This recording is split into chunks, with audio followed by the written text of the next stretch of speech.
Hello, everyone. We're going to go through the Enchanted spreads.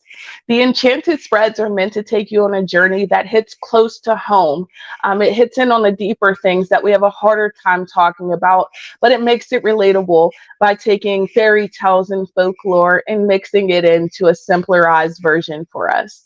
That being said, this week we're going to talk about Rumpelstiltskin.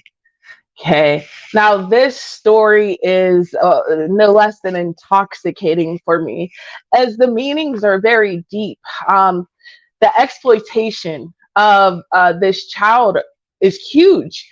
And it can portray on our feelings of how we sometimes can be exploited by people who are supposed to look after us, people who are older than us, people who are supposed to give us wisdom or guidance, people who took advantage of our kindness. So, with this story, it's all about all kinds of secrets and deception. Rumpelstiltskin is about a miller's daughter who has no real extraordinary gifts aside from the fact that she could spin. And in those times, spinning was a talent as it took using the wheel and crafting with your hands.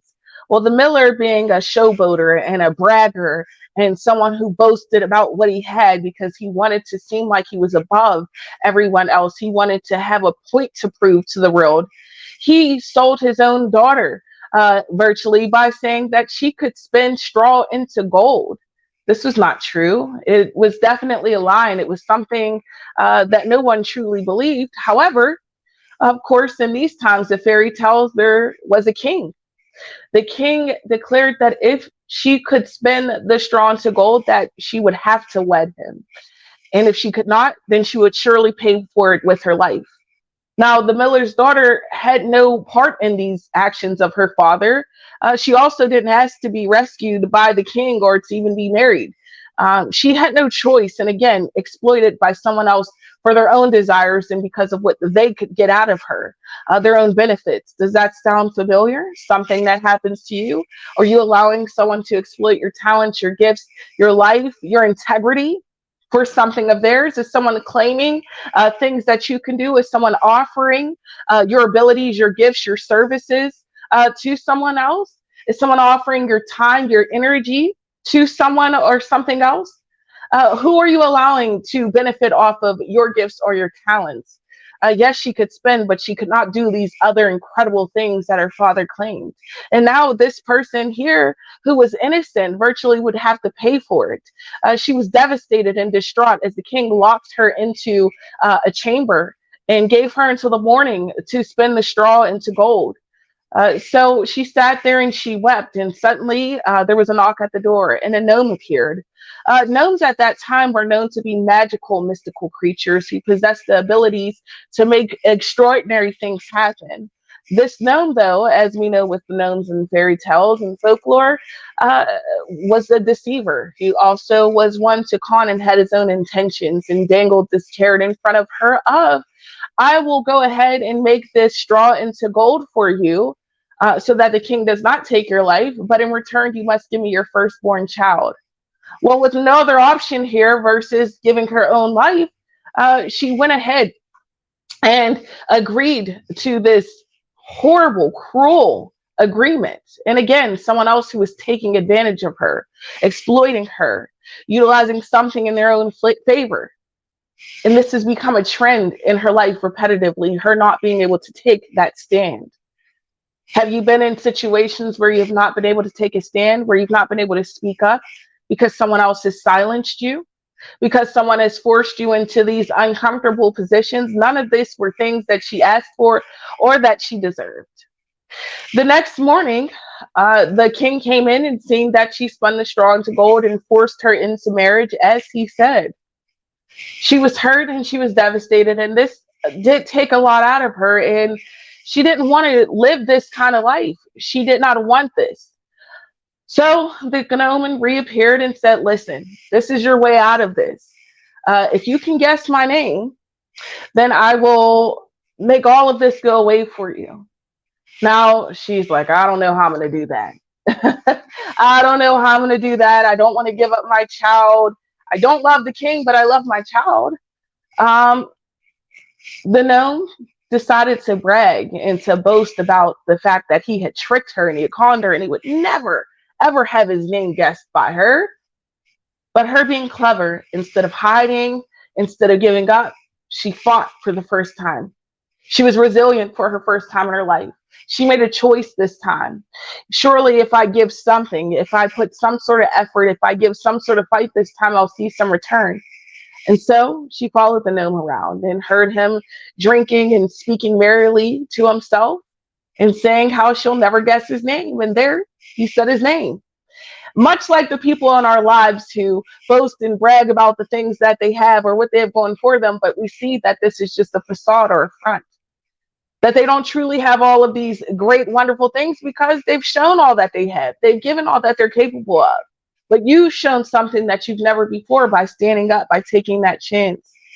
In the morning, the gnome came to collect what was promised to him, which was her firstborn child, but she knew his name and recited it back to him, upset and frustrated that he had now been deceived and that he could not exploit her anymore for her gifts. He went off in a fit of rage and left. But now her child was saved. Yes, she had to take a risk. Yes, it was something that she didn't want. And yeah, it was outside of her comfort zone. But this was something that she needed to do. This was an option that at this point it was all or nothing. And sometimes we're pressed against the wall. We have to feel that point. We have to push to the brink of this is all or nothing. We have to be mindful of the company that we keep, which brings us to our Alice of do not drink the poison. Do not drink the poison tells you to be mindful of who and what you have allowed in your space, who or what is giving you advice, who or what is there just to use or to take from you. Sometimes we put ourselves into situations and no, we don't ask for certain things to happen and no, we don't want certain things to happen, but we put ourselves in environments where people are exploiting us for what we have, for what we can do for them. Some of us, that may be a job. It may be where we're going every day and putting our time in and not being appreciated, but they know we're going to show up because we need that check. To others, it could be a relationship where we're investing and pouring into ourselves, and the person is, taking advantage of the things that they say they want out of us, but they're not willing to give it back. Cloud our heads with thoughts or feelings of insecurity. They manipulate us. Some of us have family, just like she had, who put her out there and threw her off to the wolves without any insight of what may happen to her. They took what they could from her. They benefited off of what they could from her, and they didn't care about her stakes. Some of us have family who don't care where we go or what we have as long as they can get something out of us. We have to draw the line. We have to step up, and sometimes it may be something uncomfortable, and sometimes we do have to play a little bit dirty. She did have to, sneak around to catch him, but sometimes that's the way that life is. You have to follow your own good advice. You have to trust your intuition. You have to know what's best for you. You have to put yourself in a place of understanding that sometimes life is a cruel and ghastly game. We have here from the Disney villains, Dr. Callahan. And Dr. Callahan had created this second identity so that he can go out and take vengeance on the people who had done him wrong. But then his morals started to get the best of him. And he goes, I don't know if this is the energy that I should be putting out. And the karma that comes back. This doesn't mean to go out and plant your seeds and be this awful, cruel person because life has, stuck its thorn inside of you. But it's saying you don't have to go down in a sinking ship, much like here in the Edgar Allan Poe story of the ten of Wands here, where he promised his devotion to his wife, even to her dying days. He said, I will take your coffin to your mother and deliver your body. He devoted himself. He made a contract with someone who is no longer here to see what the ramifications was that he was exploited by his love, by his care.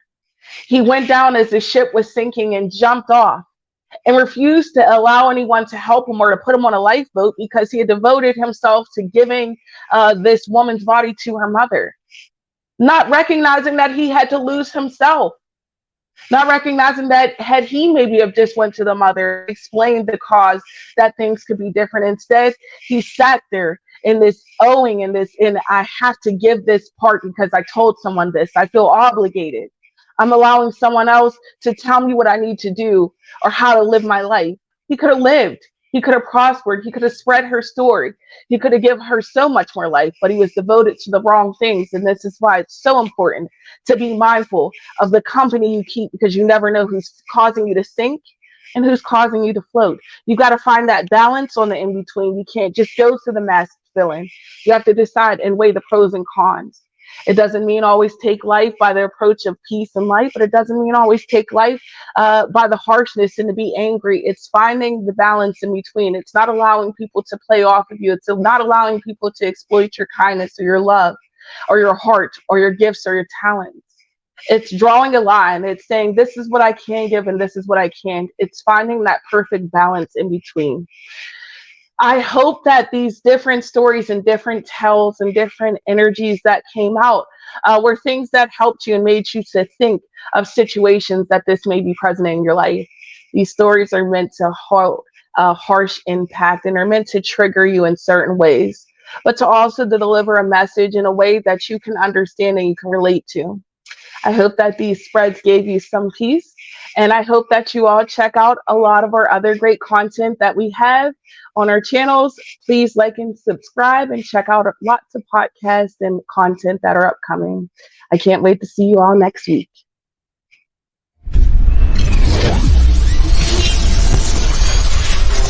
Now what's this